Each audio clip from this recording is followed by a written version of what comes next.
I'm not stupid. So I'd bunk 90% of the classes, and then I'd borrow somebody's notes the night before, and I'd study them and get 55%. Like, I've never been a big academic. It's not my thing. I used to say, chance. Yeah. Yeah. This is the Hustler's Corner. Blessings and love, brothers and sisters from all over the world, hustlers and squatters. I'm quite excited. It's another episode. You guys do know it's an educational platform where we get to learn and just hang out with people that have walked the journey before. So we have conversations that are pretty much educational and inspiring to all of our young hustlers out there. Thank you very much, guys, for joining us once again. The tradition, as usual, you go to that like button. Let's click that on the count of 1, 2, 3. Let's go. Click, click, click, click, click, click. Thank you very much. Click the subscription button as well. We have to grow the family. Podcasts are growing in our space in the African continent, and they're becoming a very alternative platform from mainstream media platforms. As you know, every other platform is commercial. We're always rushing for ads. We always have to play music, etc. But now here we can relax and chat. Nobody's stopping us. There's nothing disturbing us. And we can learn as much as we can. Don't forget also to switch on that notification bell so that you get to know when we are dropping brand new videos. And I grew up watching his work. I grew up listening to his works on radio. He's a formidable broadcaster. Give you a bit of an idea as to some of the work that he's done. Born and bred in Soweto, holds a BA law degree. He's a filmmaker and actor. He's a writer, a best-selling author. He's best known for his TV roles like Daryl Malgus in TV series Molo Fish. Some of you guys who are as old as me, my generation, would know Molo Fish. Tautama 2000 by Molo Fish. As Absalom Kumalo in the movie Cry, the Beloved Country, that was big. I remember that a few decades ago. And he's also been writing some amazing work, non-fictional titles, including the best-selling The Only Black at a Dinner Party. He's also the author of the novel The Release. And he's also produced and co-wrote, co-directed as well, the documentary Mining for Change, a story for South African mining. His first feature film, Frozen Time, was released just after the World Cup in 2011. He's the founder and director of the South African Film Festival, Rapid Lion, and he's been putting in work. He's been broadcasting, he's been on television, he's a globetrotter, been traveling the world. He's actually an international person. So we're quite blessed to have his presence on the platform. Mr. Miyeni, how are you doing, sir? I'm good, man. How are you? Thank you very much for honoring us with your presence. Thanks for having me. Yeah, it's good to be here. Yeah, no, I'm very humbled to have you here. I mean, I haven't seen you in many years. For me, when I bumped into you, I think it was a few weeks ago in Hyde Park. Yes. It was quite an honor. I don't easily get starstruck. So I got a bit starstruck. And I was like, no. But thank you for your humility and also just gracing us with your presence. It means a lot. Thank you. Thank you for having me. Appreciate it. The world is evolving. Everybody's on the internet now. Yes. There's a younger generation that wants the knowledge. Yes. And I think from the older guys, some of us are sort of a bridge to introduce the younger guys to you guys. And I'm starting to see, I'm 43 now. Yeah. I'm starting to see, but then I speak to the 20-something-year-olds who then pass on the information to the younger guys. Yes. So it's a beautiful time that we're living in. Yes, absolutely. And how have you been? You're looking great. Thank you. I've been good, been laughing a lot. It's very good for you. Yes. Yeah. Yes. Everything is pretty fine. Life is essentially about gratefulness, right? You count what you have and you can smile through the day. So I'm happy. I'm good. Yes, sir. Yes. Mr. Miyeni, for somebody who doesn't know you out there, what do you do? Who are you? I mean, I would say that in essence, I think if I have a calling, it is to communicate, And a lot of people would think that I've done a lot of things, but they all converge at one area, and that's communication. So I've acted. As you mentioned earlier, television. I did Molo Fish. It was quite a big series for the country. I did a few movies when I was acting. That's you using your body to communicate and your voice. So I would have done, as you said, Cry, the Beloved Country, opposite James L. Jones, Vusi Gunene. A lot of people like Vusi. I remember Vusi going to the Summer Awards in Durban, and he got a standing ovation that lasted longer than everybody. Yeah, I remember. The musicians. I was there. It was amazing. So he was also in the movie. The late Richard, something Richards rather, if I remember correctly, Yes. an English very good actor. So that was quite a beloved country. I did Dangerous Grounds back then with Ice Cube and Elizabeth Haley. That was my first screen kiss, by the way. It was with Elizabeth Haley. A lot of people, when you say that, it sounds... One day I clicked that that's what had happened, and she's an amazing human being. At least the time I spent with her on set, I thought, what an incredible person, which was, funnily enough, the opposite of what Ice Cube showed me on that set. I did a movie with Robert Downey Jr. Long ago. I was sort of an extra, featured extra, if you like, back in the day. I also did some stuff with Alfred Woodard, a movie called Bopa. Yes, we shot that in Zimbabwe because it was too political for South Africa. That's me sort of using my body mainly as an actor, but I'm communicating. In terms of writing, which I have done, of course, I've written about 6 books now. Non-fiction would be, as you said, The Only Black at a Dinner Party is the best-selling one of the lot, where I sort of gave opinions about stuff. And everybody was asking me, what made you think that you could write a book about what you think? You are not Mandela, you're not, what made you do that? And I said, well, I grew up in a home where I was told that everybody's voice matters. So it never occurred to me that my voice wouldn't matter. So I wrote what I thought about stuff, and that book did very well. Another nonfiction book, of course, is called A Letter from Paris. So I was invited to give a speech during the Rugby World Cup in 2007 in France. And I sort of protested, like, I'm not a sports person and I'm not a politician. How do I talk about rugby in France? And they said, well, on the strength of the book, we think you'll have enough to say. So come through and say whatever you think. Needless to say, it was about 2 weeks before the final. And in my speech, I said, we will win the World Cup. And I said, and when we've won it, we'll fire Jake White, the coach. And they said, how the hell? And I said, well, and then all of that came to happen. We won the World Cup and Jake White was fired.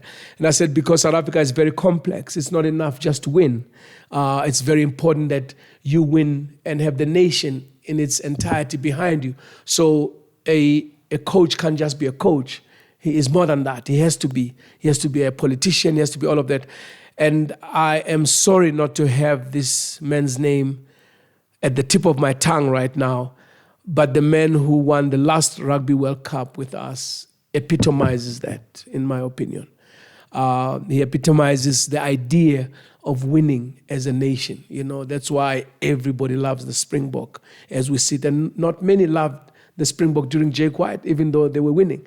Because in essence, everybody, whether it was true or not, perceived him to have a bias towards white people in South Africa, where we need everybody to move together. So that would have been the writing side, where I also did a novel, the release. That would have been the most difficult thing to do, is write a novel, I have to say. I have a collection of poetry called A Poetic Journey with Eric Miyeni, probably the most narcissistic title of any book. But at the time, I'm young, I thought, well, it's a poetic journey with me. And now I look at the poems and I think, you need to learn to be a poet. And there's another one called Before Mandela Was Mandela. It's also an opinion book. And then there's Here Comes the Snake in the Grass, an opinion book as well. So that would have been the writing side, and that would have been the acting. And I was on radio. You might remember that on SAFM, there was Eric M Live, a very popular show. I always tell people in South Africa that if it had been America, I would be a multimillionaire many times over, because I was very good at it. I was one of your listeners. Yes, I think I was. In retrospect, I can say that at the time, I was just thinking, just do the work, But now I'm older. I can look back and I can say without any arrogance, really, that I was quite good at that. But the country wouldn't appreciate that. It doesn't appreciate anybody with their own mind, if you like, anybody who thinks differently, if you like. And so that ended, I think, prematurely. I think we could have created an incredible international cult following, if not bigger, on radio, which is why I'm contemplating doing it now digitally on the net. But we've been thinking about that for over 5 years. I'm a procrastinator when it comes to things that has to do with me. So maybe that will never come to be. But I have been thinking a lot that it's something that I could gift the world, if you like. So essentially, taking too long to explain, I'm a communicator. I just happen to have exercised my communication skills in different ways, if you like. You could say you are now doing podcasts, but you spoke as a DJ that was communicating with people through music. And now you invite people like me, you talk to the younger people. So we are in communications in essence, although it might feel like a lot of different things. You're not taking too long to explain. This is a podcast, which is fine. That's what we want. Yes. And that's what I love about the audience, that we've got the time. Yes. And this is by appointment viewing as well. People watch it at their own time, and it's not going, it's unlike, a radio show or a TV show where you've missed it, Yeah.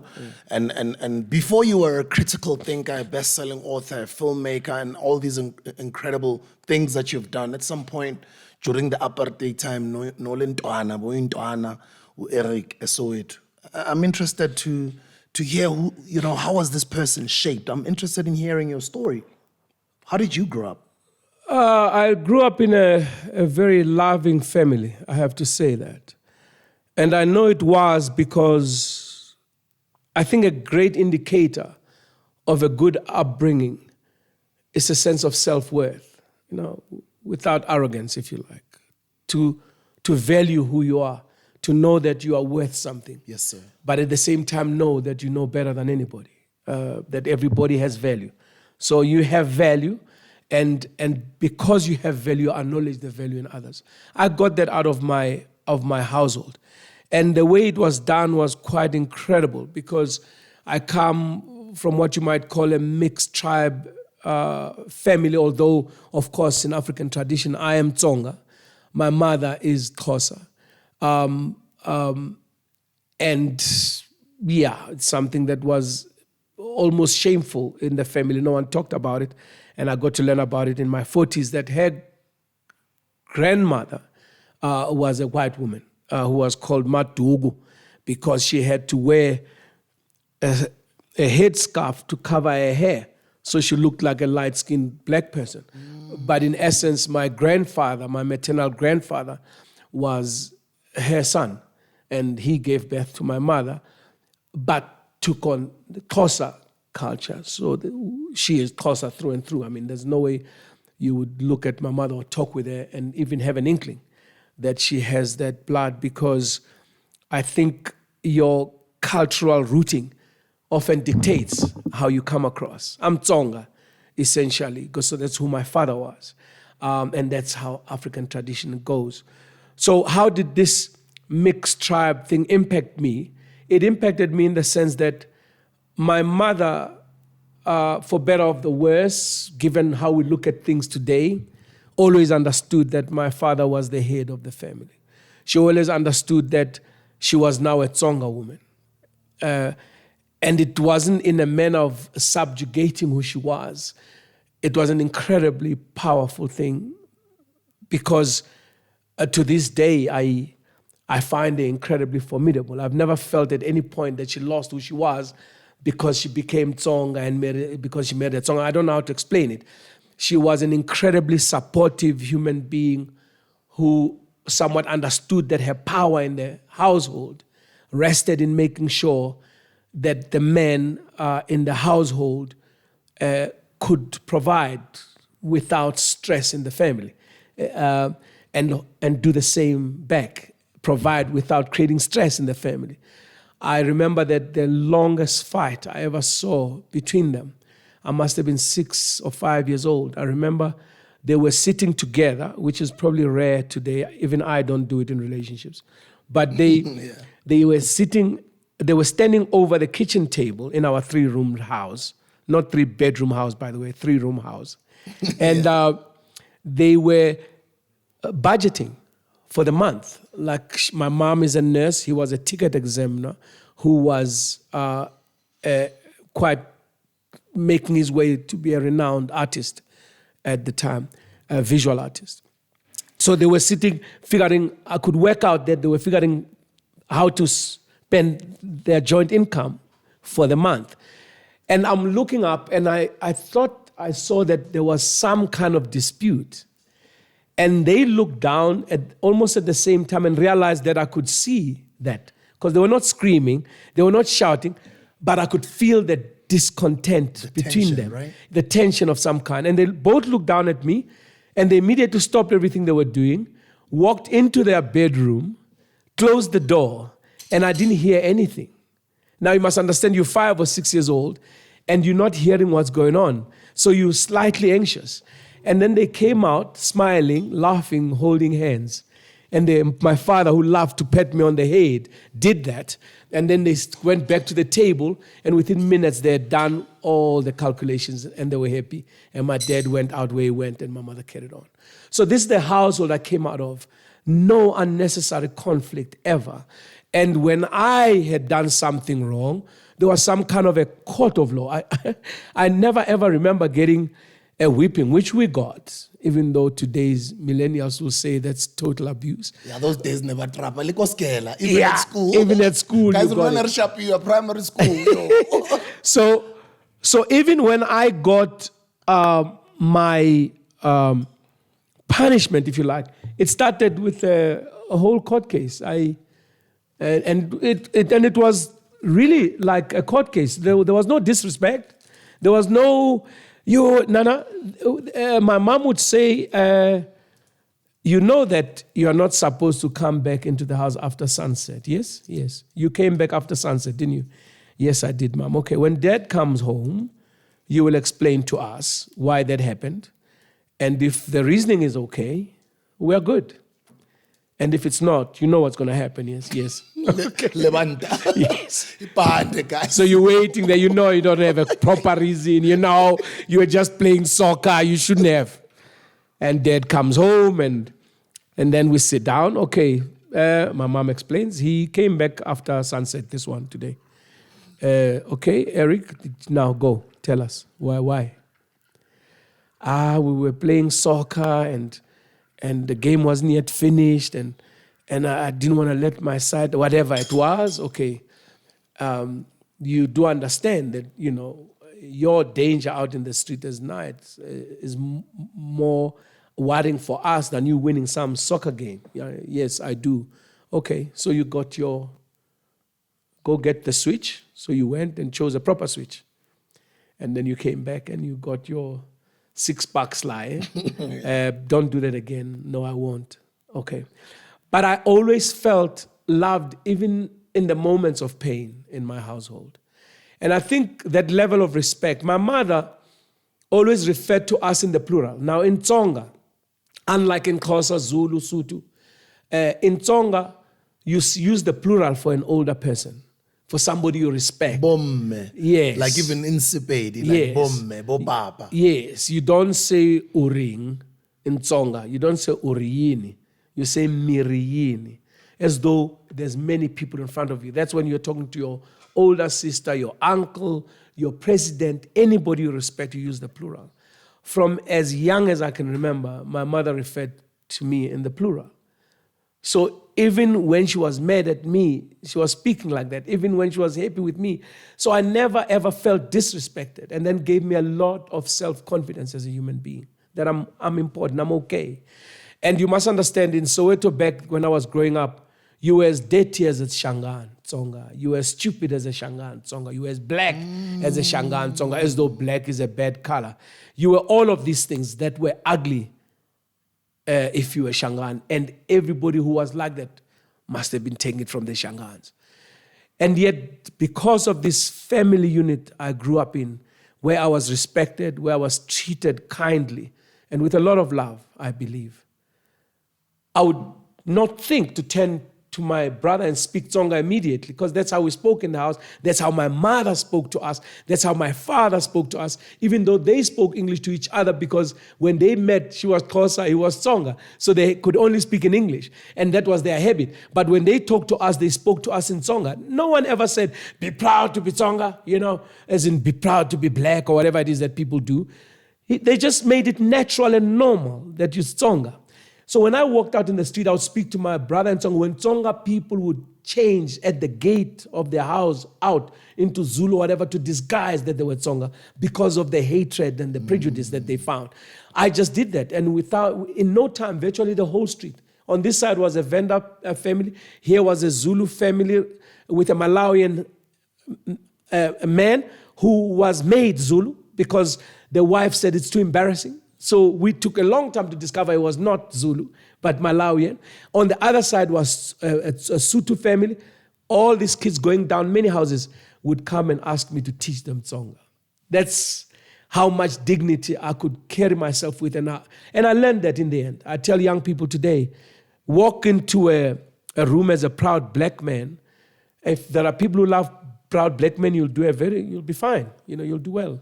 If there's a group of Ku Klux Klan people, you might get killed, Walk into a room as a proud blonde woman, If there are people who love blondes, you're going to be fine. You're going to do very well.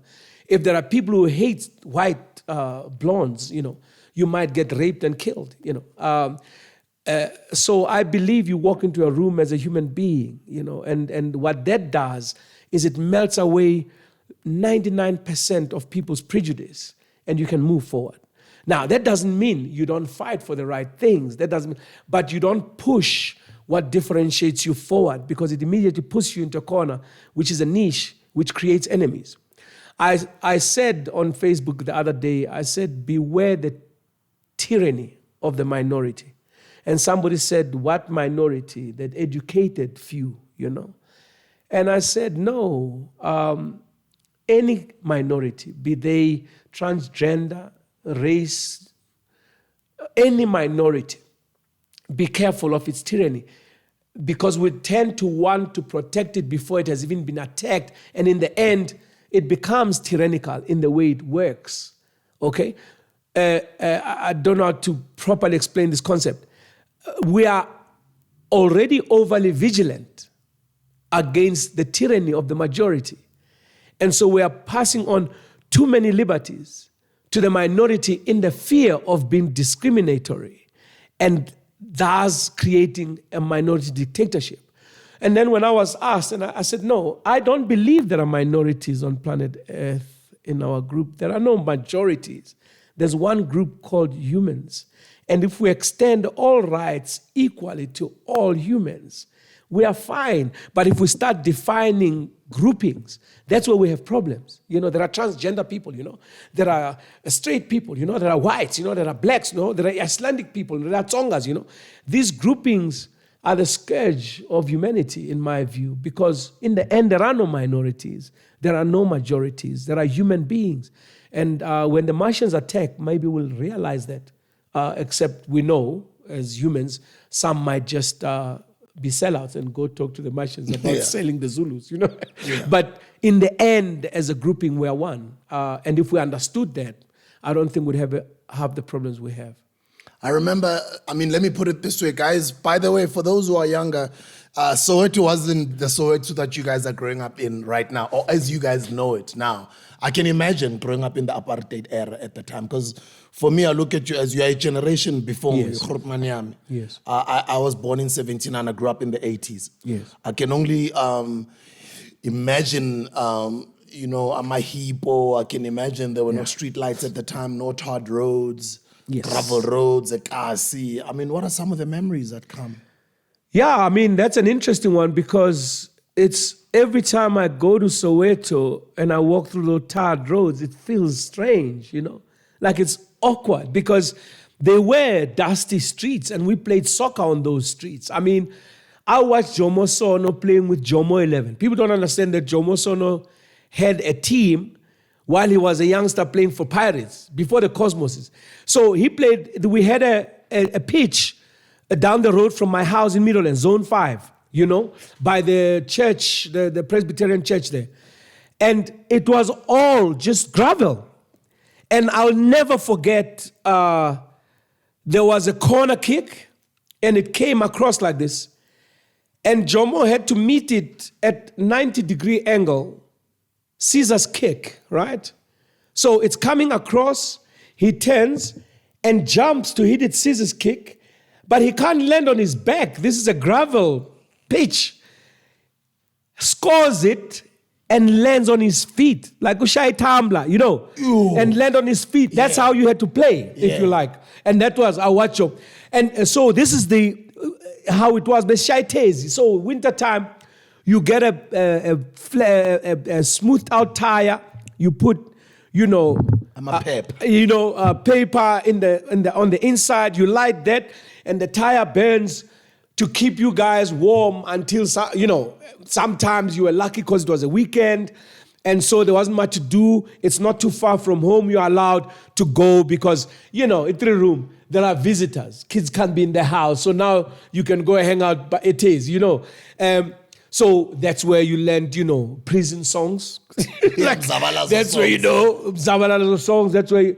So it was a very different kind of space, and very dangerous. I tell people, like, virtually every weekend I would watch somebody stab somebody to death. And it was normal at that time. Gunshots. What's normal? It's still abnormal, but it happened a lot. You know what I mean? So when I look at myself and I don't visit violence on people willy-nilly, if you like, and I think this is where I come from. It's very, people don't understand that to come out of a space like that, where a guy would beat up a woman in the street and nobody would intervene. It would, forget that. I'm shying a steen, man. I'm cut,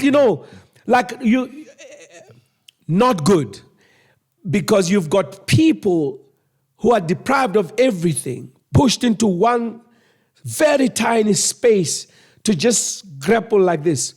And it creates an incredibly volatile environment, which is interesting because we have something maybe holding most of it back. I'm not sure if it's disguised more. I'm not 100% sure. But the state we're in, where you got 50% unemployment amongst all adults, including the whole country, and you have over 70% unemployed youth, over 59% unemployed females. For this not to be a powder keg is quite interesting to me, because it's almost, when you're just worried all the time because you don't know when you're going to get what for your kids or whatever it is. And some northern suburban dweller might say, why have the kids then? Whatever. But it was difficult in a very different space, because there was no feeling of you got rights, for example, that you got recourse, for example. If you're brave enough, you can go and report your rape, your abuse. You can go report they just wanted as many black people to die. You know what I mean? So there was no law and order that was designed to work for you unless you attacked white people or white areas. You could kill 3-4 people and come out after a year or two back in the day. I mean, it was not a big deal. It's almost like you were rewarded for it.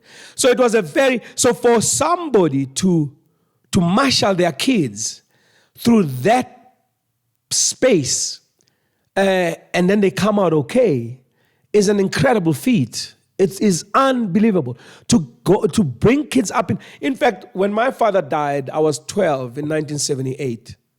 My mother's executive decision, one of her first executive decisions, was I'm taking my kids out of the township. So we were all taken to my father's homestead in Limpopo to grow up there, because she just thought I'm going to lose every one of my sons here, which I am. My younger brother at 8 was already delivering a peace job, delivering for a pharmaceutical company, and him and my cousin would, steal this stuff and go sell it. He's 8 years old. Where would he be now if not dead or whatever it is? I've got cousins who have grown up in other townships who have been in and out of jail for rape, for some crazy crimes. You know what I mean? Because that environment, to marshal good kids out of an environment that is so toxic, is very, very difficult. That was back in that day. I mean, I remember days where I would see my father like for a split second in the morning because I happened to be up and I'm in the sitting room. We're sleeping in the sitting room with a sponge pants, a sponge mattress. And I happen to open my eyes and he comes out of the bedroom. I have this thing of him fixing his ticket examiner cap as he walks out and I hear the door bang. And just because I happened to open my eyes at 5 a.m., I saw him that week. Otherwise, I wouldn't, or he comes back when I'm asleep or, after work or, these are hardworking. My mother would get up soon after that. She would probably be back at about 7.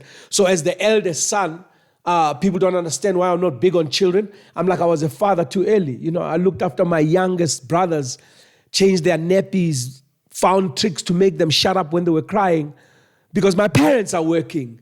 And in a way, the eldest, it falls on him to make sure everything stays together in the house. You know what I mean? So, yeah, it was an incredibly, well, when you are growing up, it's all excitement, it's all this, it's all that. And then you grow up and you think, whoa, that was tough. Apartheid Group Areas Act. Yeah. I mean, misplaced black people, put us into conditions that were unhuman. Yeah. But we still made it work. Yes. We still loved one another, but it takes a village to raise a child. Go come on next door, mama, you took pasela. And that's how we grew up. And it's very important for me to dwell on this upbringing because other people sometimes when you say, I grew up in Soweto, Mirrorlands, in their mind, they just think it's the Soweto that it is now. Yeah. It's very important for me to say this because, we also have got an international audience to paint a picture of the type of upbringing that you had, the environment that you grew up in because of the political conditions in the country. Yes. Not easy. Like, I remember nights when my father would come running, literally, like into the house, bang the door behind him because it was payday. And he would have been like stabbed to death for his paycheck, So he had to run. Like you watch your dad running and you're like, you're just about to eat or you just finished eating. This is the kind of life you kind of grow up with and it impacts you somewhat.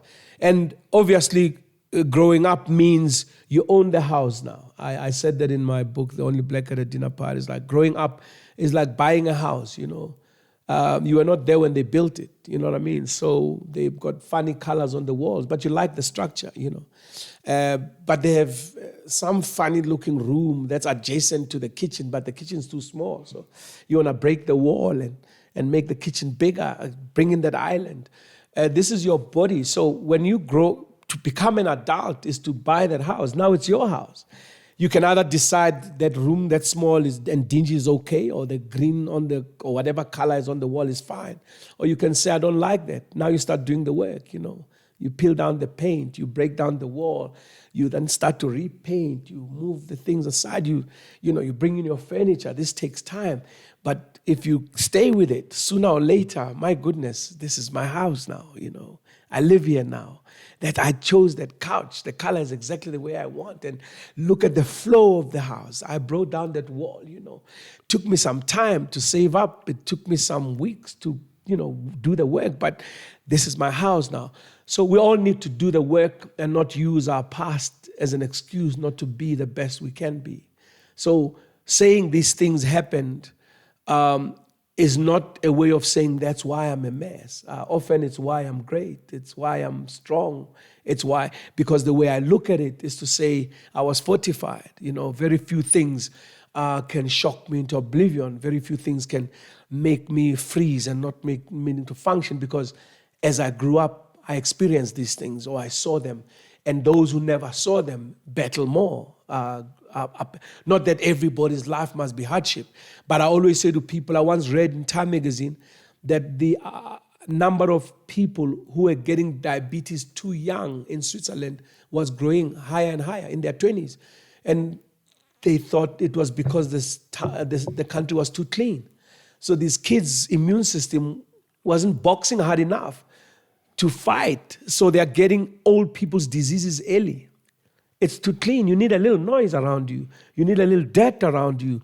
You need a little hardship around you. I understood that a little during the lockdown. Yes. But you do need a bit of jams. You do need a little dirt. Yes. Too clean, you're in the house. It's not too healthy. No. As a kid, literally, they would let us eat soil. Just watch you eat it. You know? Yeah. Or substituting as and then you toys. bang each other's hands with the bricks, like you bang your fingers on the bricks. You 6 years the old. parents couldn't afford the car toys. Yes. But all of that stuff, when you get up, I are more likely to handle very strange spaces than a lot of European kids.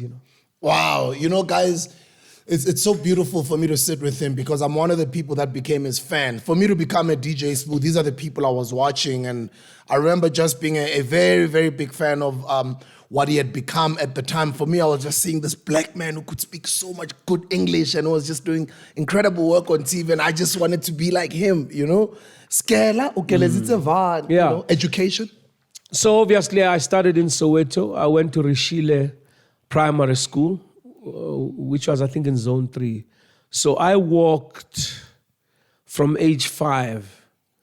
To be honest, I don't remember my parents dropping me off for my first day.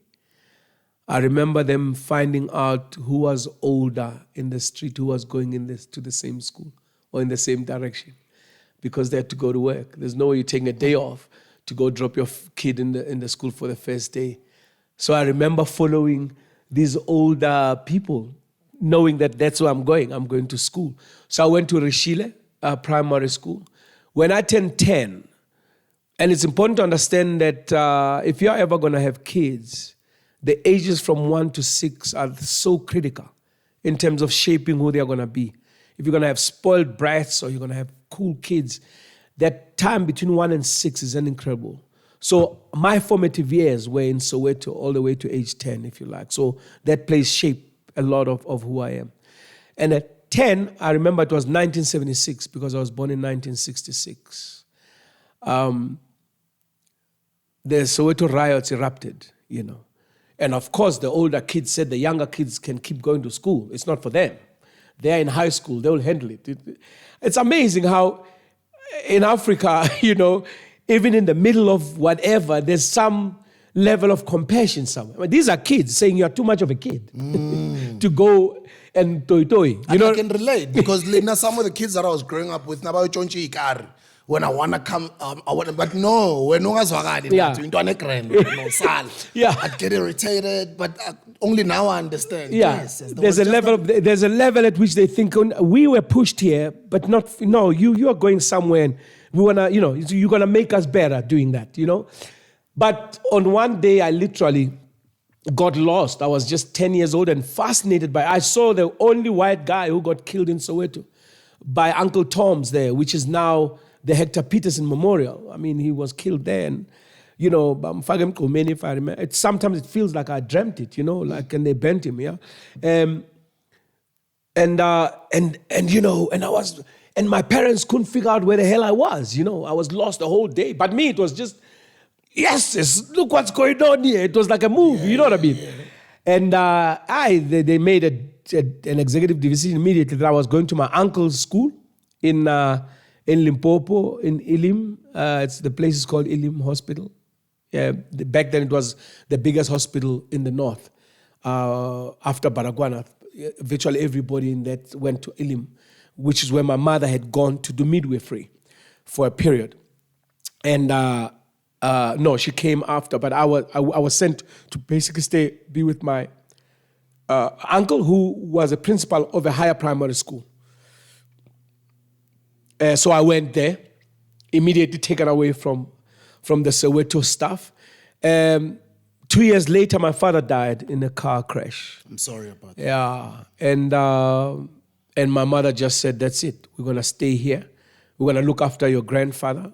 That would be my paternal grandfather, my father's father, and you kids are gonna be here.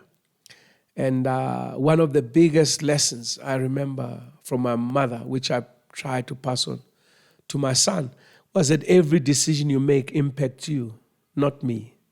A lot of parents mess up with their kids because they're so scared that what their kids do will impact them.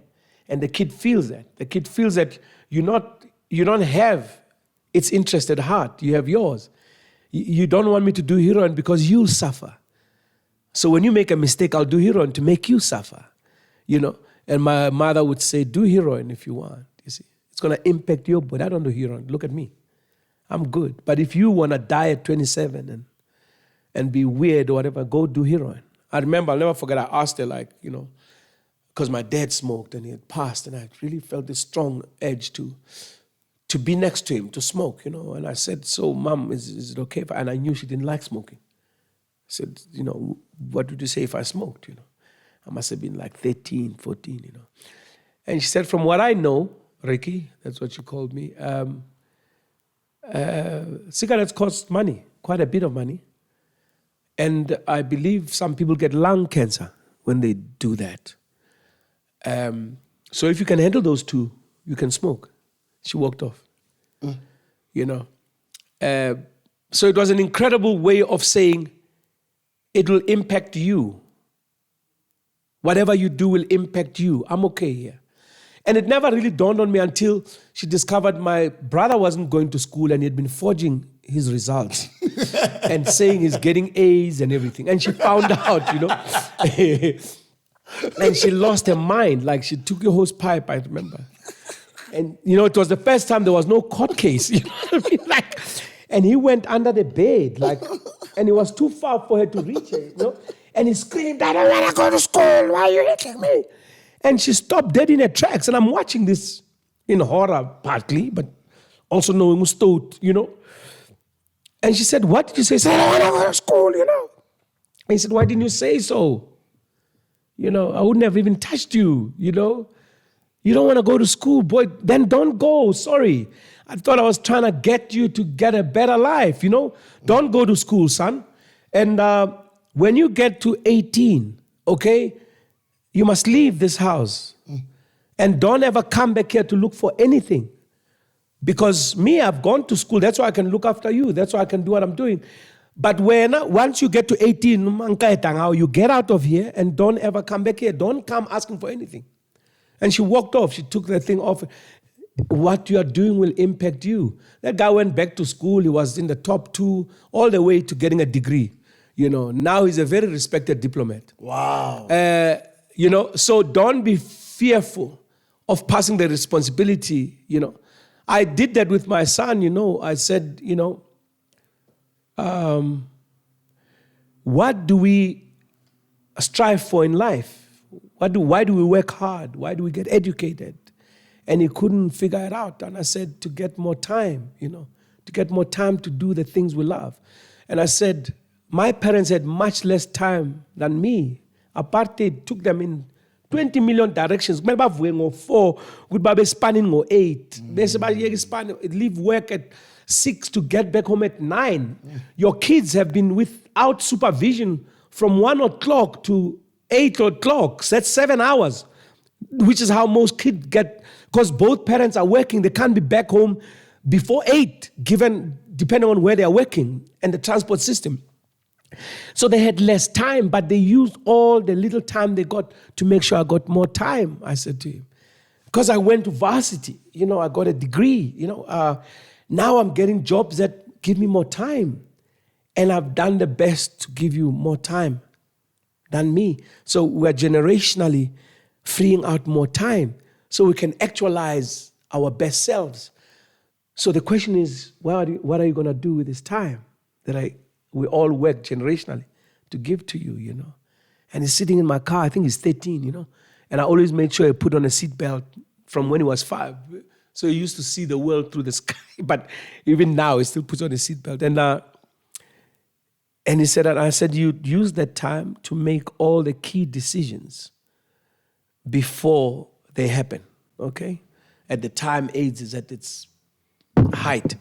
And I said, you don't want to decide whether you're a condom-using man. He's 13, eh? Yeah. When the prettiest girl in the school that you've been looking at the whole semester opens her legs, It's too late. You won't put on that condom. You use that time to think about whether you're a condom man now or not. You'll die of AIDS or not. You don't decide whether you like drugs when somebody offers them to you. You use the time to think, am I a drug user? If I like drugs, when they offer it, take them in happiness.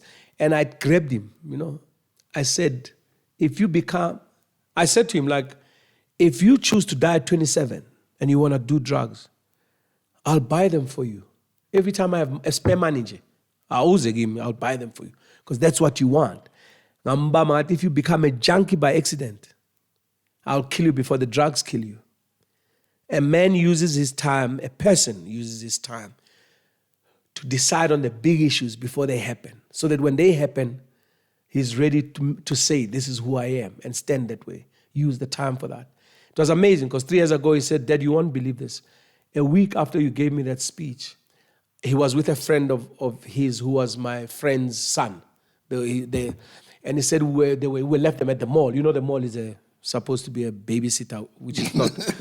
And he said, yeah. And these guys came and they said, hey, they've offered us cocaine. Can you believe it, Dad? And I said, what did you?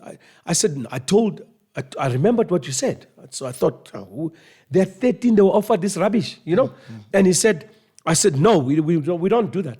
And I said, what did Oliver do? His friend, he said, Dad, he's younger than me. I just pulled him. Yeah. So, these are the little things that are critical to pass on, to learn about. And for me, these are the things that shaped me. So despite what apartheid was, despite what the environment around me was, I was lucky enough, I think, and I have to call it luck, to have parents who could give me guiding lights that could help me navigate a bit better. And that is luck. It is a luck of the draw. We don't all get that, Not a lot of parents who would be ticket examiners, by the way, guys. Yeah. So some of you guys who have never used the train, the people that come into the train to monitor tickets, if you're just there in the train mangobe, or you bought a ticket to be in the train. The train police. Yeah, the train police. I can only imagine how much they were earning, especially at that time. Yeah. How did they afford to get you to varsity? And let's talk about your varsity days. To be clear, by the time I'm at varsity, my mother's alone. My dad is gone. So I understand. So it's even more. It's even more difficult. But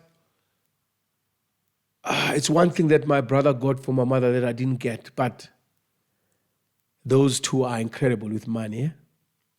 They are just... Financial literacy, they're very disciplined. Huh? So my mother, I think only me and Errol, she paid for the varsity. So I'm at varsity, my mother is paying for my varsity.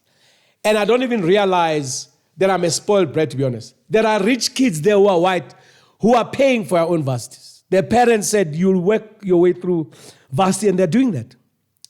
And at the time, for me, it looked like it's normal. If you're my parent, you take me to varsity. It doesn't even click to me that I'm over 18 and she has no obligation to me. But my mother would borrow what I needed in January and make sure she had paid off by December so that she could borrow again in January until I finished varsity. Wow. And this is Vets, ne? No, that was Peter Marisburg. It's the University of KZN now. Oh, it used to be the University of Natal, the Peter Marisburg campus where I studied BA Law. Oh, but about boss. I chose it. Oh, okay. At the time, and the thinking was very simple. I wanted to be in a city or big town that I'd never been to before with a good campus. And at the time, it so happened that Peter Marisburg campus had the best law school in the country. And I wanted to study law. So, and also I'd never been to Peter Marisburg, On my school trip, I had been to Durban. Sorry. Apologies. I had been to Cape Town, but I'd never been to Peter Marisburg. So, and there was a campus with a great school, so that's why I went there. Yeah, and it was another incredible experience. I mean, I'd never in my life been outnumbered by white people to a point where I think the black body corporate, like the black students, and I mean Indian colored black, black, Pan-African is black. We were less than 1% of the whole varsity. So first, you got to feel privileged that you actually got selected. You got here. Second, dude, you're on your own.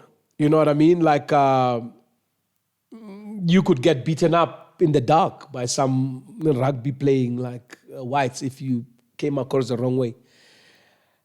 And for me, it was an incredible eye-opener in terms of relating to people, dealing with people who were very different, who thought different, who had...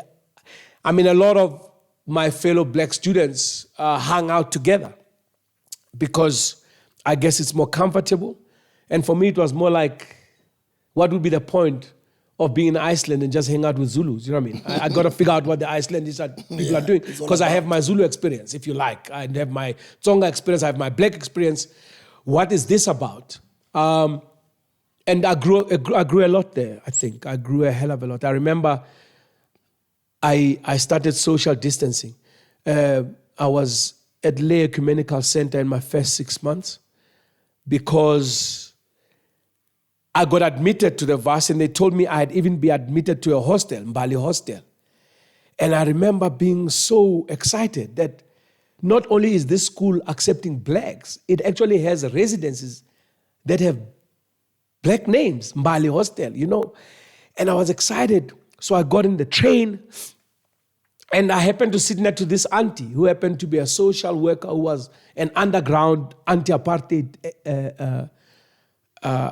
fighter, And she said, where are you going, Tanam? I said, no, I'm going to Peter Marisburg. You're going to Zanai. I'll be studying law there. Where are you going to be staying? I said, no, I'm going to be in residence there. She says, which one? I said, no, Mbali Hostel. She said, can I see that? I gave her the thing. What did you know what this is? I'm like, what do you mean? Utiayazi to be a hostel. I'm like, excuse me? She says, that's where you're going to be staying. There's no hot water. There's no electricity. It's where your migrant workers in Joburg stay. It's a hostel. Labelu, these white varsity people said I must come and study there, but I'll be staying to be a hostel. A hostel. A hostel. Because guys, there's a hostel and there's a hostel. And she was like, you there's no way you're going to pass staying there. I don't even know if you'll survive it, if you'll actually live to finish your degree staying there. And she said, listen, there's a guy called Richard. He's tall, he's light-skinned. He'll meet you. I didn't have my cell phone back then, no cell phone. But he'll meet you at Peter Marek Station. He'll take you to the Ecumenical Center. You'll stay there until you find a proper place to stay. How much will it cost him? No. Don't worry about that. You won't have to pay anything until you find a place to stay. Okay. I get there, and here comes this man, Richard, big, like, tall guy. Eric, Richard, come. I was with a white bakkie. Take me to a Ecumenical Center. I get a room there, and it is as they said. Like, I don't have to pay, and I must look for a place. And I'm now taking a bus to town and then walking all the way to campus every morning, whether I have an 8 o'clock lecture or 8:30. Then I wake up at 5 from, this is deep past Mbali. There's Mbali. Imagine that you are staying in Orlando, ne? And then you are studying at Wits, maybe. Orlando might be a bit far, but it's the closest I can think of. Deep Kloof, whatever. Ne? And then you then get off, let's say, in Melville. And then walk to Bramfontein. Yeah. So something like this, roughly speaking. Maybe give or take. So that's how my first 6 months was. But at Lay Ecumenical Center, it's where all the guerrillas came. That's where they, and I got to learn there, about politics proper, Oh, that's why you developed your critical thinking. Yeah, because politics was very rife in the country. Yes. The political climate was very hostile. Yes. And I read Malcolm X's biography there, and I read other books. So the guys were strong conscientization periods. And once I finished Malcolm X and realized that white people, they were blue-eyed devils. Everything they touched died. So I went to varsity and I had social distancing. I would never be anywhere near 5 meters next to mine was 5 meters.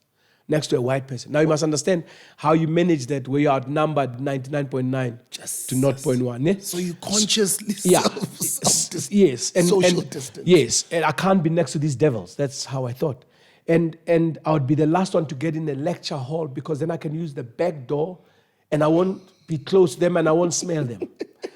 If we went to the canteen, lunchtime, I would wait outside as far as I can until it was totally empty and I could be at the table farthest away from the next white person. I did this thing for months. And finally, it's holiday time. I go home to my mother. I'm excited. And I tell her, hey, I didn't know it was social distance, but I know how to deal with these racist whites. And she says, what, son? And I tell her, this is what I do. I don't go near them, blah, blah, blah. Da, da, da. And she looked at me and said, I'm so glad you found a way to deal with his son, Good for you. Me, I found that what works for me is that if somebody tells a joke and it's funny, whoever they are, black, white, female, if it's funny, I laugh. And conversely, whoever tells a joke, black, white, female, if it's not funny, I don't laugh. That's how I live my life. So good luck with your way of doing stuff. And, I sat back and I thought what she had told me in her own way was everybody stands and falls on what they show you. You can't have a blanket approach to everybody. And I went on to make very good friendships, black and white, across. And of course, people find that weird because Eric has been saying, blacks are suffering, then he must be a racist. No, when you say women are being, beaten up in this country, it's wrong. It does not mean I hate men, and that I'm biased in favor of women. I'm acknowledging the reality, which is that there's a lot of gender-based violence, and it is visited upon women mainly by men in the majority, even though we can say there are men who suffer. And in this country, unfortunately, even after 28 years of liberation, the people who are suffering the most economically are African black people and the other black people, whether they acknowledge it or they don't. Colored South Africans are no better off than black South Africans, economically speaking, as groupings. The majority are battling. So when you say we need to fix that, it's not that you hate whites or that you're biased in favor of black people.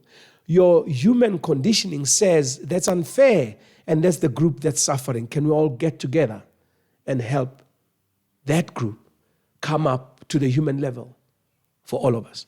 And that, came from that radical approach pulled back to another approach, and yet being able to still stay grounded, to know that what's wrong is wrong, and whoever receives that should be protected.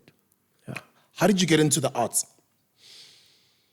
Very interesting because Media and broadcasting. I finished varsity with a BA Law degree, and in my final year, so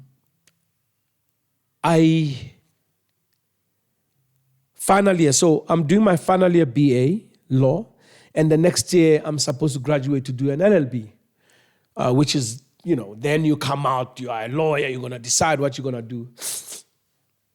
And in my final year, I had failed Roman law. Now, Roman law is supposed to be the basis of Roman Dutch law, which is the basis of South African law. So you are supposed to do Roman Dutch law and then introduction to South African law. You're also, so you sort of get a good gambit of the whole spectrum so that you can understand the current laws and where they come from. Now, a lot of these Roman law patricians and this and is rubbish. It doesn't mean anything today. But it's good. It's a good to have. It's like studying Latin, which you could do at the time. It'll make you understand a few phrases, but it's not necessary for you to be a lawyer, let alone a great one. But I had failed that the year before, so I carried it over into my final year, plus my other final subjects. But I realized, okay, that's what they tripped me up, so I studied Roman law. Like, I went to every lecture, which I never did. Mina Bebangas, they knew me at varsity, like, I'm not stupid. So I'd bunk 90% of the classes, and then I'd borrow somebody's notes the night before, and I'd study them and get 55%. Like, I've never been a big academic. It's not my thing. I used to say, "Ninga ngami chance." Yeah.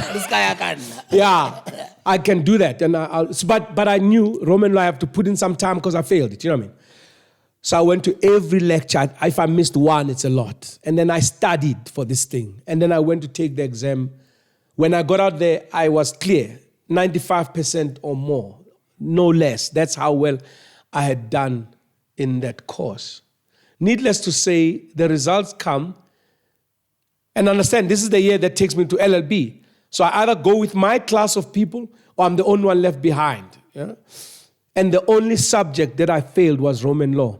And not only did I fail it so that it was a percentage before a sub. You know a sub where you are allowed to rewrite before they made sure it was a percentage. I think your rewriting percentage back then was 45% or 44%, and I got 43 or 44%. Okay? I had so many mixed emotions in my body. I wanted to cry, I wanted to laugh. I didn't know. I was like, how is this possible? How can you work this hard and fail this badly, dismally? So when the school reopened, I went to this Professor Land. I'll never forget his name. He was the replacement Roman law lecturer because the one who was taking the year before had gone on sabbatical. And I said, listen, I cannot repeat this subject a third time if I don't know how I failed, because I worked hard last year. So I'd like you to tell me what I did wrong here. And this white man looked me in the eye and said, Eric, if this had been English or philosophy or any subject, you'd have gotten an A+. But this is law, and we are suckers for detail. That's why you failed. And I looked at this guy and I said, I didn't even get a sub when you could tell that I could get an A with this. I just didn't answer it the way you want. I can't get a 50%. Just for that you can see. I must know it verbatim. Like, what do you mean? Dude, like, I said, that's it. I mean, he put me off law. I went to the moot court and I didn't like what they were doing. I found it boring anyway. And I went and phoned my mother and said, I'm dropping out of varsity. I remember it was, the ticket box, where you put in money and it's a public phone. Yeah. And it goes kring, kring just before you must put in some more money. Yeah. And I'm telling her, hey, I just spoke with this man. This is impossible. I mean, this is crazy. I can't work like this. I mean, this is insane. You don't fail people that you can clearly see, understand, because you think they should. What is that? It doesn't make sense to me. It doesn't make sense to me. You can't tell me I could have gotten an A, so you gave me a percentage lower than a sub. You are just, and I think I was the only African black in that law class, and they held me back like that, I was so mad. By the way, that happened to my brother at UCT when in his final year of architecture, he's supposed to do a model, and this white lecturer goes to every student in the room, helps them correct the model, ignores my brother, who then calls him and says, please, is this, no, you're fine. Oh, you're fine. Come the final exam results, they say he failed, he must repeat the year because his model was wrong. My son, third generation down, UCT, he is supposed to write, in order to do his master's, he must pass his honors degree with a certain percentage. He goes to the lecturer and says, if I send my thesis in time, does it matter when the physical one comes to your door? She says, no. It doesn't matter. If they say the deadline is 3:00, you send it at 2:45, it arrives there at 2:55. If you send in your main script, your main thesis, physical one, at 3:05, you're okay. He gets his results. He failed, and they docked him exactly the marks that are docked for when you bring your essay late. And he had put the thing on time by internet and was 5 minutes late with a physical one. I wanted to fly down there. I was so mad. And he was dead. Like, no, Dad, don't worry. I'll handle it, da. He happened to be, at the time, ANC president at the varsity and also president of the SRC. So he had access to the, vice chancellors, all those people, and he could solve it. Because this is just rubbish. So these are the things that you have to deal with. So I'm calling my mother, I'm telling her I'm leaving, and I could feel the panic in her voice, and she told me another very important lesson. She said, Ricky, you always finish what you start. Otherwise, you're a failure. Nobody remembers somebody who gave up. You finish what you start. Next, what will you be telling to your younger brothers if you, the eldest, just drop out like that? You have to finish what. And I said, Mom, as long as you understand that I need one subject to get my degree, and I don't want to do law anymore. It's not my thing. I realized it wasn't. And that was a true revelation, by the way. And she said, okay, just finish your degree. And I went back and I took something like economic history, some rubbish subject. And I messed around. I just played around all year, And I think I took one more just in case one fails, the other works, because you don't know what these white people are going to do to you. So at the time, and I got my one subject and I got my BA law degree, graduated, but I knew I was never going to be a lawyer. I had decided no. Law, in essence, is research. You have to, and I hate research in the classical sense of research, which is exactly why I'm not an academic, because that also requires research. So once I discovered that, I wasn't going to be there, because I wasn't going to live in a law firm and already have younger people doing research for me. I would have to start there, end up as a partner, and then get that. So that was my varsity experience. Difficult in some ways, but extremely educational from a humanity perspective and how you navigate life. It's not easy to get into the film industry or acting or broadcasting in the media space or filmmaking. It's not an easy thing. And you don't just decide and say, I want to be an actor, and then in January you're an actor. Yeah. You have to go for auditions, or you have to keep on knocking on doors. I mean, how was that process from the decision of saying, I don't want to do law anymore? Yeah. Funnily enough, when I decided I wasn't going to do law anymore, acting was the last thing on my mind. I never even thought about it. But I had always acted. So, for example, growing up as a Christian kid, going to the Presbyterian church, I was always in the nativity plays, always getting some of the bigger roles. And it came naturally to me. Like I used to, when I was at my uncle's, studying at my uncle's higher primary school, up the hill was Lemana High School. And when I was in the primary school, now you must understand, that's a hike. I'm sure it's a hike of close to 3 to 4 kilometers, and you're going uphill. And on Sundays, they had something where you'd have a debate society, and you would sort of in between the debate, you could render items, they called it. So meaning you could do something entertaining. And I would walk. Don't ask me where I got, honestly. I would walk. I'm not in a high school. I'm in higher primary school. Yeah. And I'd walk to Lemana and put my name up. And they just thought it was cute. My uncle was well known in the area. The Miyenis have a big surname there. Maybe that was part of it. And they would let me, and I'd go there and read Chappies. Did you know? And I'd read 3 or 4 of those, and they would clap their hands, and I'd sit down. So I had always acted, if you like. And then what happened was, it was accidental. I came back to Joburg with my degree, and chose this would be a city where I'll live. I've been living here ever since. That was 78, 79, 88, 89 rather. I graduated in 87, so 88 I came to Joburg, and I've been here ever since 1988. And when you would have been 9, right? When you would have been 9 years old. I was born 79. Yes. Yeah. So 88 I came here, couldn't get a job anywhere. I'm not a qualified lawyer, so I can't really get in the law space, although I have a BA law degree. I'm not an engineer, I'm not a carpenter. It's like this thing is just a BA, you know what I mean? English, I didn't do 2, 3. I did 1, 2, English 1 and 2. So as a major, it would have been 1, 2, 3. I did not have psychology as a major. So I'm sort of an in-between guy. So I'm going for insurance salesman jobs. Nobody will hire me. Starting from the bottom. Yeah, nobody will hire me. And I'm sitting at the Yard of Ale at the Market Theatre. There was a restaurant there. And I remember, I just thought, I can't just do nothing, you know. And I said, who owns this? Who's the manager? There was a guy called Pierre.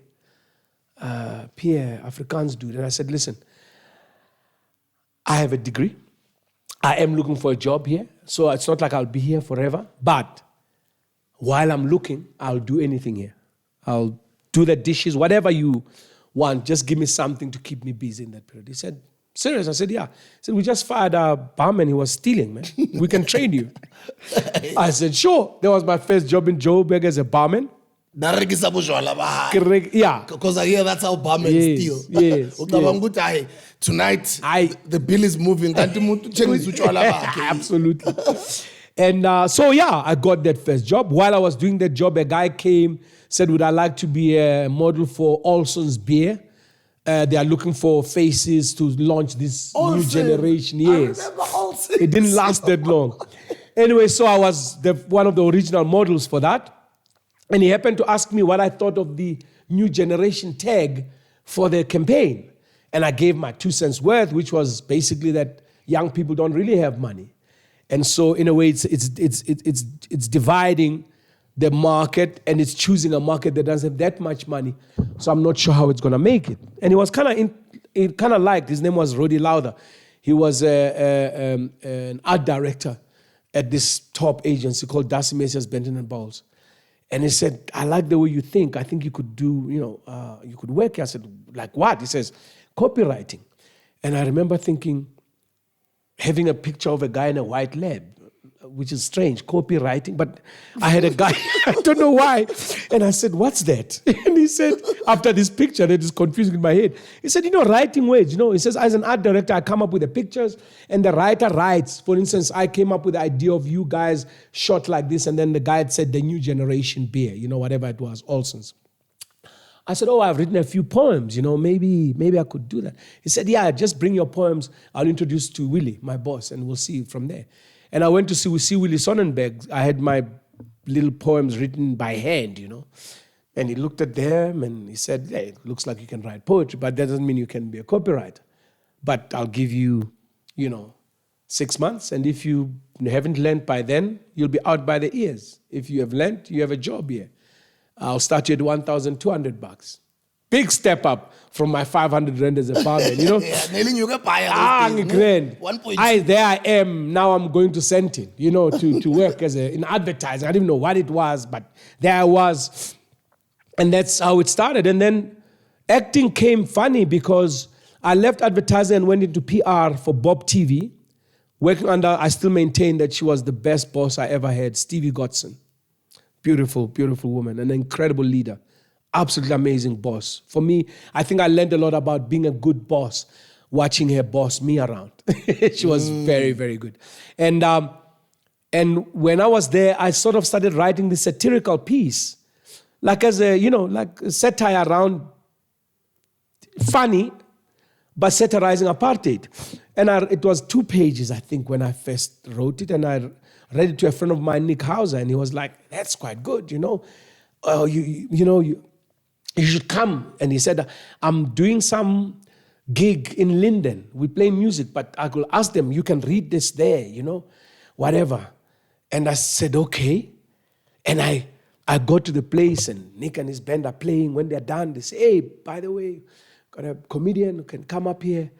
Eric, me and come. I got up and I started doing my shtick, It's 2 pages, by the way. That's like going to be about 2 minutes, 3 minutes.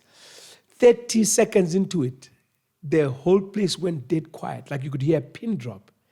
And I panicked. I just thought, what just happened, And I got off stage and I ran. And he followed me. What's going on? I like, these people just went. He says, dude, and I got to learn later that that's what thespians die for, where they've got the audience in rapture, listening to every word.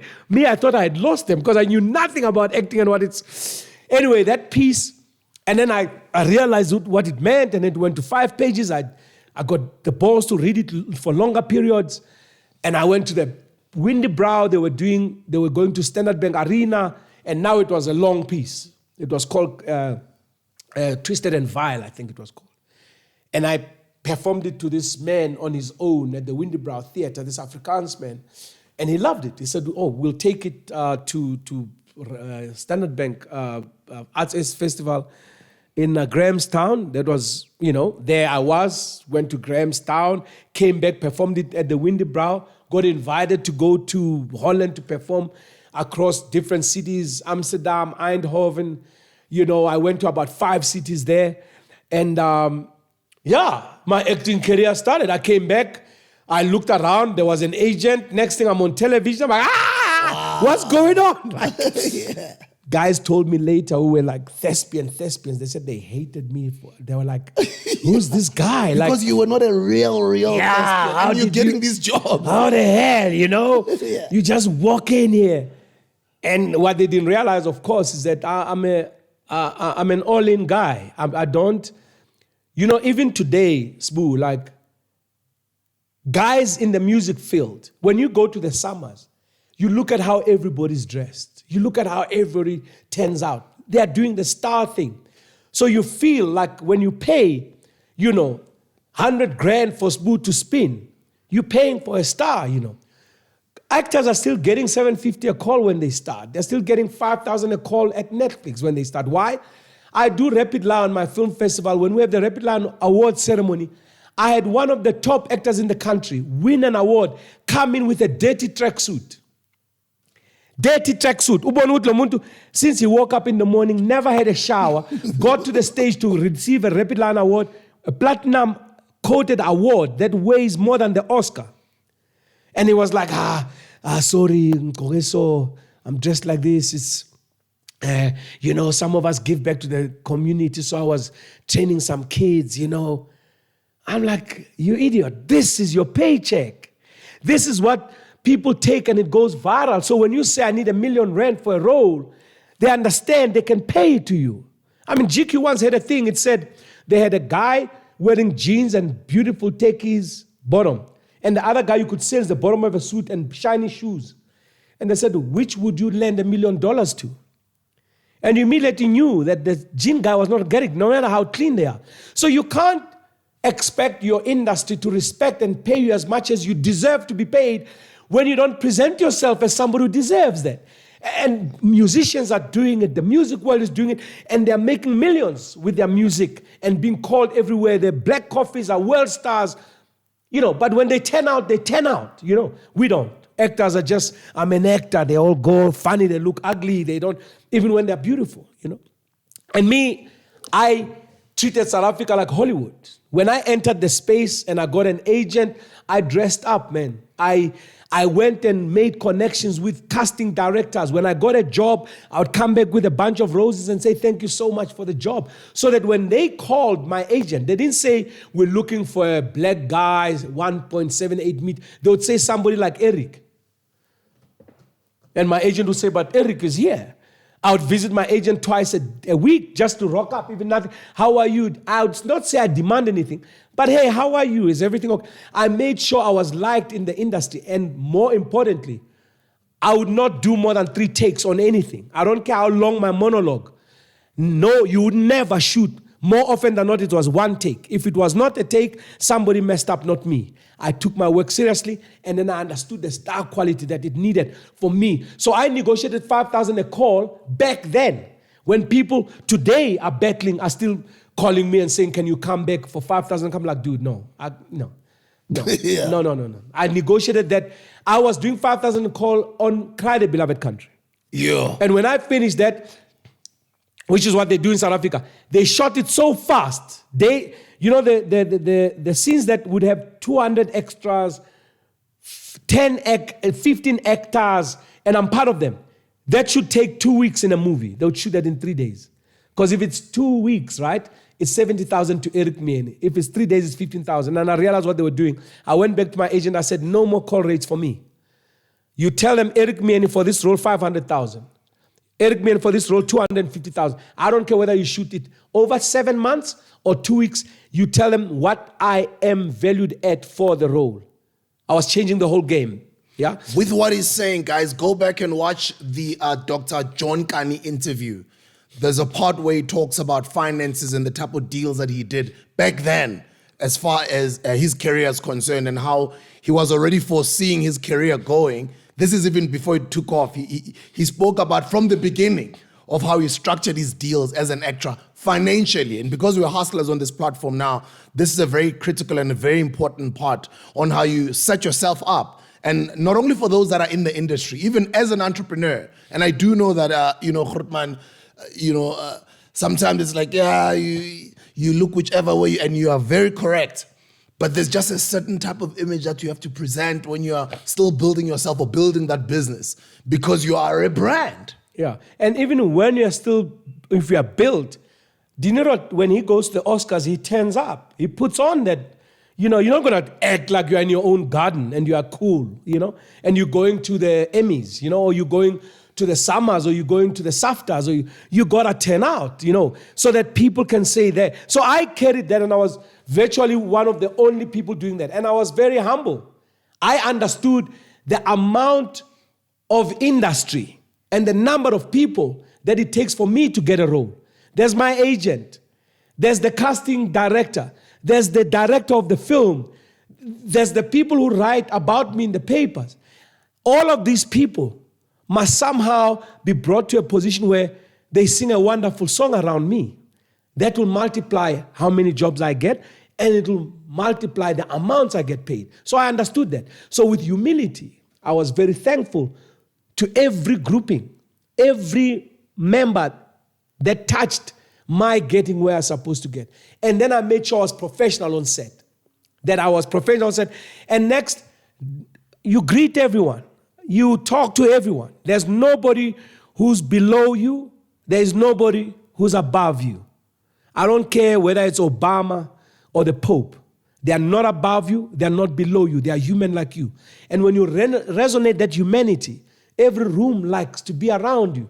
You're not an angry black man or an arrogant white man or a frustrated white woman or a strong black woman. No, you are a human being, and you see the humanity in the next person. And then the world moves with you. The world will take you where you want. I left the acting business because in the end, one person cannot drive an industry to go where it's supposed to go for everyone. If I'm trying to negotiate, I remember for Dangerous Ground, my agent had negotiated after I told him what 70,000 rand for it, or whatever it was, and I turned it down. I was going to be acting opposite Ice Cube and Liz Haley, and I didn't have to audition. Daryl Roth wanted me to act, and my agent negotiated 70. I said, no, I can't do that. I sat in my flat in Yeoville on my, I'll never forget, I had those Japanese beds. Forget what they call it. A futon. Yeah. Yeah, I had a king size those futon. days. I remember those days. Yeah. But believe me, this were was just a flat, dude. This was not a mansion. I had a room and a kitchen, and I had a roommate. Yeah, we were sharing this stuff, and I didn't have 2 cents to rub together, but I wasn't gonna do it. And I got a call. It was Daryl. It was like, dude, we want you on the show. What's going on? I said, Daryl, come on. You shot me for Cry the Beloved Country. Yeah? And you know what I got in the end after you were shooting everything up? There's no way I'm coming. He said, what do you want? That put me like in a very strange space because I hadn't expected it. No, so I just thumbsucked like 172,000 rand. So I added 100K, Yeah. And it was like a supporting role, not the main role. And I would have been on that set maybe 2-3 weeks max, And he said, no, you've got it. That's fine, So I said, when do we start? I said, okay. I fired Munin at the time. I just said, if I can negotiate like this. So that's what one of Munin the Lee, at the time. She May her was, soul rest in look, peace, we gave her a rapid land because she was a true pioneer. But her idea of agenting was still old school in my view. It wasn't Hollywood style, which is you came in on a rate, now you are here, now I negotiate this for you. It was like if I can get 20 of my people in the movie, I make money, even though they are all getting none. And I was like, no, you should agent me like I've now become a star. Now you pay a bit more for Eric, and you sell me that way. And she couldn't do it for me, and I could do it for myself. I thought, what's the point of it? But the one moment where I was really, I was like, I'm done with it, was when they wanted me to do a voiceover in Cape Town. They had been looking, they told me for months to find a voice like mine. And finally they got it. And they wanted to pay me, I'll never forget, 450 rand for it. How? But my return flight to Cape Town was 1,400 rand. So I said to the casting director at the time, Marina van Donner, I said, so my talent is worth less than a third of the flight cost. And you couldn't find this voice for 3-4 months. And the question I got was, who do you think you are, Eric? Michael Jackson. I looked and I said, no, I'm Eric Miyeni, but I'm done here. Find someone else. And I left that job and I left the industry. I've been, as you might or might not know, I haven't been back since. I did Breaking New Ground because it came directly via a certain source and it was doing a certain thing. And I could dictate, I could say this is what I want. And they respected that. And I remember giving the same rate to some Afrikaans dude who wanted me for SABC. And he said, I'll call you back, Eric. And I knew it wasn't coming. Yeah. And I'm not interested in that. I'm not interested in shaking hands until I feel like my hand is going to fall off. And I can't pay rent. Because you want to give me 5,000 rand a call. That's less than $400. And that stuff is going to be there for the rest of my life. Not even it never dies. Not even any royalties. None. So now I'm going to... I still get stopped for a mole of fish. I still have to smile at people. People say they think actors work during the film. No. We work before the film starts to learn all the lines, get them right. We work when the film is happening. We work to promote the film. And then we are there every year while it's out there as the ambassadors of that film. And you're going to pay us a call rate when everywhere else from Bollywood past Nigeria to America, people are becoming millionaires doing that stuff. But South Africa is a tall poppy cutting country, and it's difficult to even emerge as a star because that's how apartheid was built, and the blacks who took over did not get an understanding of transforming that part of what we do. So you get off radio while you get on a slot with no viewership and no ads. Within 6 months, you've got over 60,000 new viewership, and you've got big brands now advertising. And when the contract ends, they say, we're not renewing it. You're too big for your boots, or whatever they think. That's our country. So it's been a rough period in terms of trying to bring in excellence and saying, pay me my due, and not getting it. I mean, Rapid Lounge is going on its 8th year, and this year NFVF rejected us. They didn't give us 1 cent. We applied. To apply for NFVF funding takes 4 days. That's how arduous the process is, just to get everything in. We did that, a festival and award ceremony that is now on its 8th year, and not 1 cent. They just sent me a letter now saying, sorry to inform you that, your application has been unsuccessful. Department of Sports, Arts and Culture, we are thankful that they've helped us. But from the time they started helping us, they first chopped, they chopped 25% off. And then of the 25%, this time around, they chopped 33% off. So now you are actually at half what you were given in the beginning, and everything has gone up. And what you were given in the beginning was less than half what you need to stage it. So maybe it's an Eric thing. I have to figure out if I'm the one who is a problem. But you have to walk away from those things in the end, no matter how well-intentioned they are, because in the end, you have to walk away from things that are soul-destroying, especially if you do them with so much meaning and wanting to give so much out of it. Not a single festival in the country is as dedicated to South African film as we are. Now, the SAFTAs, it's television and film.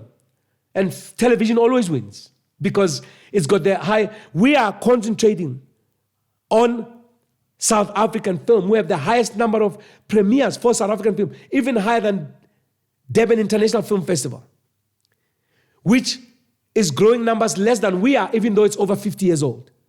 And NFVF says no. and the Department of Arts, Sports, Arts and Culture gives you less every time.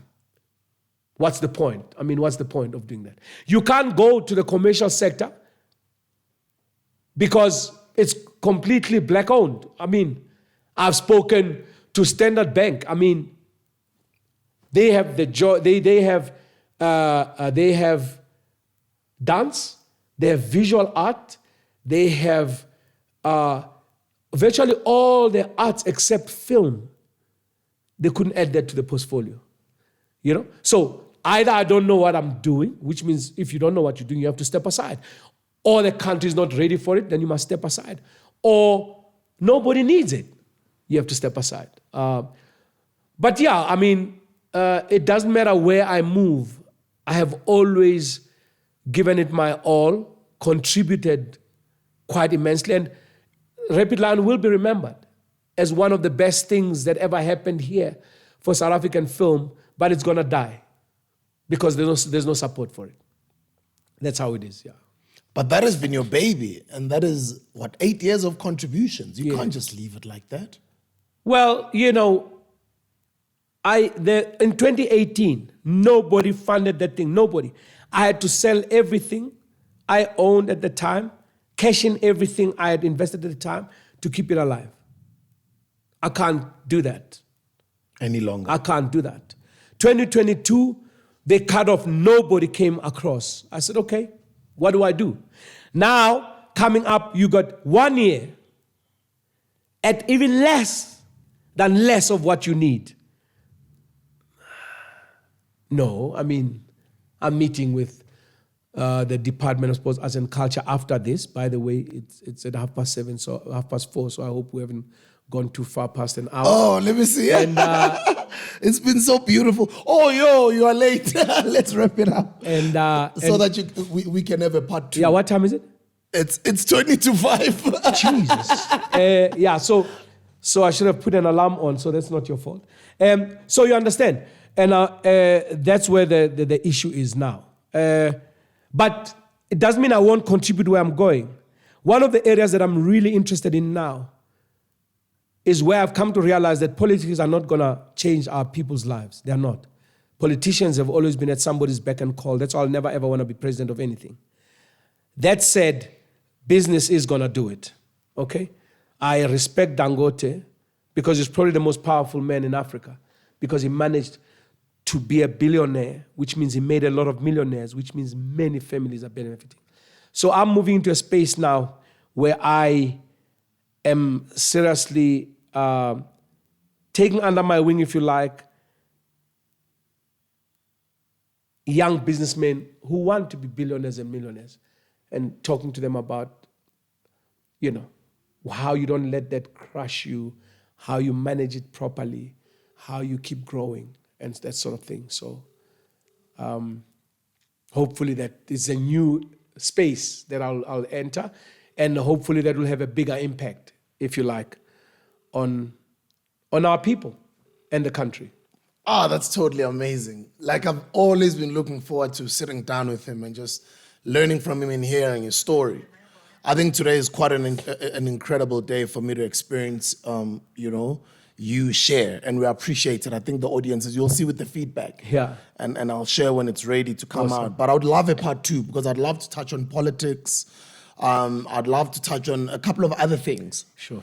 But I also want to respect your time as well. You've got an important meeting. Yeah, but thank you so much. I might have messed that one up. Oh, no. It's okay. It's okay. It's okay. I should have put an alarm on. Yes, sir. No, but yeah, listen, it was an incredible pleasure to be around here, to experience your space. It's a beautiful space. I saw the John Kani part, by the way, explains how he gives himself a certain amount. It doesn't matter how much money he gets, he still gives himself that amount because that takes it forward like that. I do believe strongly that John Kani should almost not have to ration like that. He should be getting multi-millions. Dollars. Yes, that's how I feel it should be. But you have to succeed where you are, which means you need the tricks that make you succeed where you are. We all have to do that because the industry, the acting industry, hasn't been impacted in such a way that it can pay proper value to actors. So, yeah. Thank you for being a grootman to us. Thank you for inspiring us. Thank you for the roles that you've had and contributing into the arts and culture in the country. But also, little did you know that while playing those roles, you inspired the younger DJ Smoothes. You know, you inspired, I can imagine a whole lot of us who are not here to tell you that in person. You'll see it when they write in comments. Thank you for playing your role and also just knowing your value and being a man who's got his head up high to say, this is what I'm worth, this is what I believe, and then just being consistent over the years. Yeah. And just also your astuteness, just being that man of class, and just being a sharp guy. You made us want to become like that. We're not inspired to become criminals or to become snacks.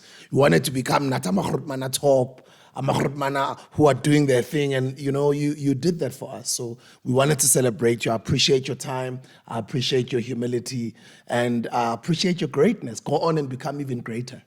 Thank you so very much, and for sharing that. By the way, you don't always hear from people that you've made some kind of impact, and yeah, thanks for sharing that, and we hope to carry on in that way going forward. Yeah. Mr. Miyeni, appreciate you being my role model and a whole lot of others out there. Guys, there it is. Rewind it as many times as you want to. The video will exist for many years to come. This is the great Eric Miyeni, not just Eric Miyeni, the great Eric Miyeni, legend in South Africa. Thank you so much, sir. Cheers. Excellent. Blessings. See you guys on the next video. This is the Hustlers Corner.